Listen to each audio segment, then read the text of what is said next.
speaking the present era of technology, that we look into the space, right?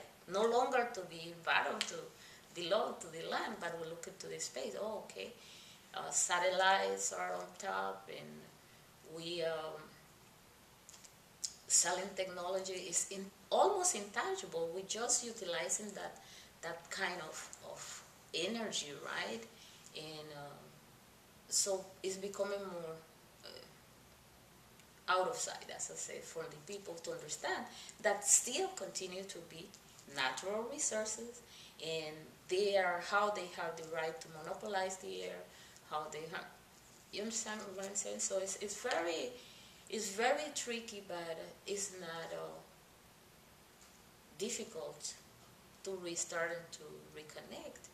The problem is that we understand modernization just like that, technology, and if we don't have it, we think that it has nothing to do with us. But that is our creating the opportunity for those that continue to hold the title of that privilege, holding the natural resources just in their hand and passing over to the next generation.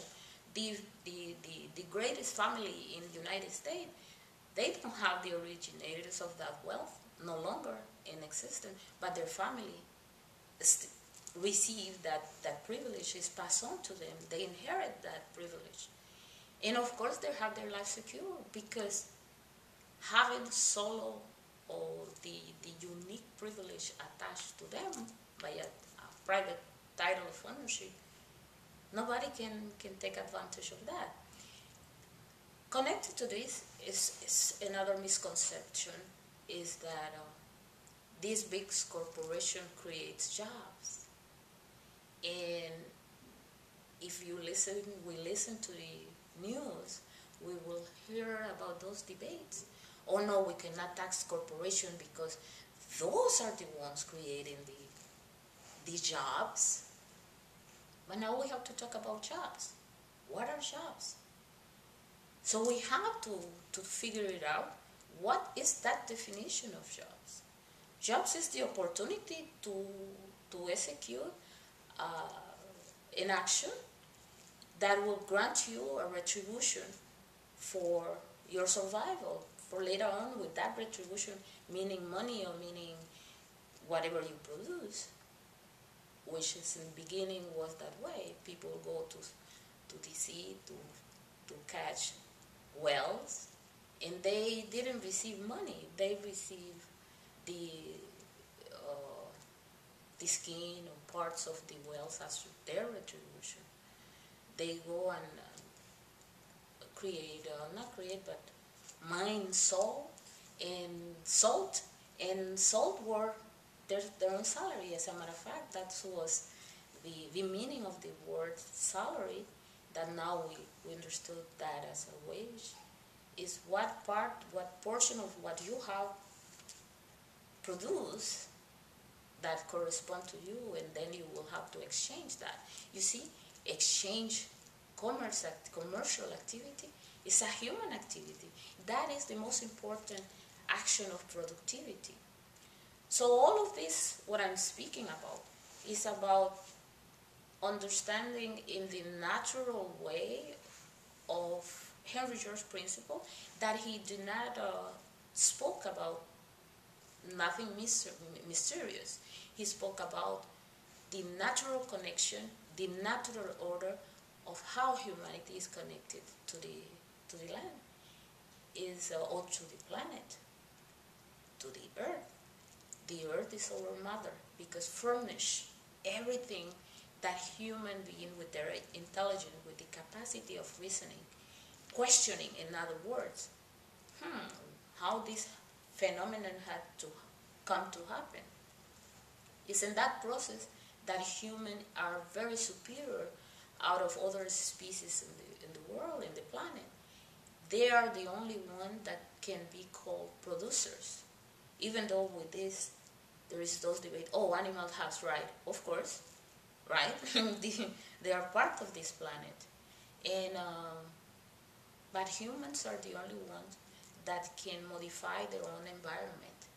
So you see, what I'm talking about is very hopeful. Create the opportunity because it's man-made. The way we live in cities, the way we connect to each other in society is man-made. It's not that is this to be this way. We have to talk it out. And those that are being dispossessed, those that are, has to realize that they have rights on this making. We cannot allow others to make those decisions of our own right to life. And forget about the fact that we have to keep pursuing happiness. Where is happiness? You see, those who's written the Declaration of Independence, they know about, but nor in United States, nor in France, those very important declarations that the rest of the world are following describe precisely with precision what is property, because then we have to treat with the reality that all human beings have the right to the fruits of their labor. Job, the opportunity to exercise any action in order to receive something, that is labor. The job is the condition, the opportunity to do that. So the only way that human can survive and have the means to survive if they move, if they exercise the exertion, the labor exertion, the labor force in any way. So it's vary from the intellectual productivity. Yes, we teach and we do not see it in material thing, but the rest of what we do has to come to materialize. Even the exchange, the intellectual exchange, materialize in those that are receiving the knowledge, the information, has in order to say, I'm teaching, I'm providing health, I'm a lawyer. The results only can be seen through a materialization of another human being. So there is no mystery there.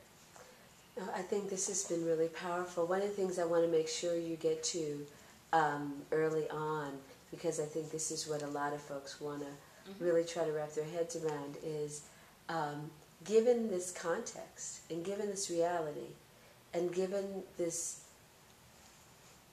opportunity that human beings have to modify and recreate a different way of interacting. Can you talk a little bit about land valuation as a strategy that can help make that happen? How does it work, and is there any place where people are already trying it or experimenting with it? The land value taxation is based in natural law, that those that study economy, they are more connected to it. Ricardo's law, or the law of rent. And what the law of rent is about is that given a place where humans are establishing, with whatever need of producing something, they require land.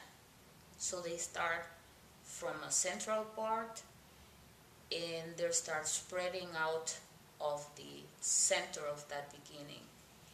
And they start to develop value, because the far away you move from the center where everything is located, like the city hall, the hospital, the library, the supermarket, those are the central areas if we have a planet city. But even if it's not planet, humans start to develop the central activities located close to each other. That's the way they operate. So the rest has to surround or move a little more aside, And but if you want to come to the central area, that area start developing value in the sense the more people wanted to be around, they will start to compete. That is a natural competition for being the closer to the center of economic activity. The problem with this is there is an opportunity in this natural setting that when we expect, like we have a particular industrial activity, enterprise, we said, you know, people will have to come to this area. So let me buy the next lot because people will require of this piece. So people start buying with the expectation of the future.